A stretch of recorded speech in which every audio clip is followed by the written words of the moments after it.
बिस्मिल्लाहिर्रहमानिर्रहीम। अस्सलाम वालेकुम। सिरात मुस्तकीम चैनल के ज़रिए आप तमाम हजरात से एक अहम तरीन ख़बर शेयर की जा रही है। चेयरमैन हरमैन कमेटी के तर्जुमान की जानिब से एक अहम एलामिया जारी हुआ है, जिसमें उन्होंने कहा है कि मस्जिदुल हराम और मस्जिद नबवी शरीफ सल्लल्लाहु अलैहि वसल्लम के तमाम दरवाज़े इस वक्त बंद किए जा रहे हैं, क्योंकि वबाई मर्ज जो फैला हुआ है इससे हर सूरत में एहतियाती तदाबीर इख्तियार करना सऊदी हुकूमत की अव्वलीन तरजीह है।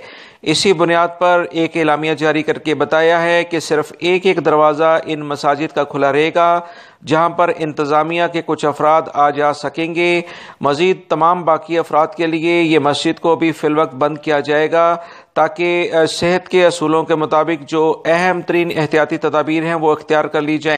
मज़ीद इतलात के मुताबिक दोनों मसाजिद में काम करने वाले जितने भी सफाई कारकुन हैं या दीगर जो भी अमला है, इन तमाम के भी मेडिकल टेस्ट लिए जाएंगे, ताकि अगर खुदा न खास्ता इनमें ये मर्ज पाया जाता है तो फौरी तौर पर इन्हें वहां से हटाया जा सके। अल्लाह रब्बुल इज़्ज़त तमाम इंसानों को, तमाम मुसलमानों को इस मौजी मर्ज से बचाए और हम सबको नेक काम करने की तौफीक अता फरमाए। आमीन। ये ताज़ा तरीन खबर आई थी, इसे लाजमी अपने दूसरे दोस्तों से शेयर कर दीगा।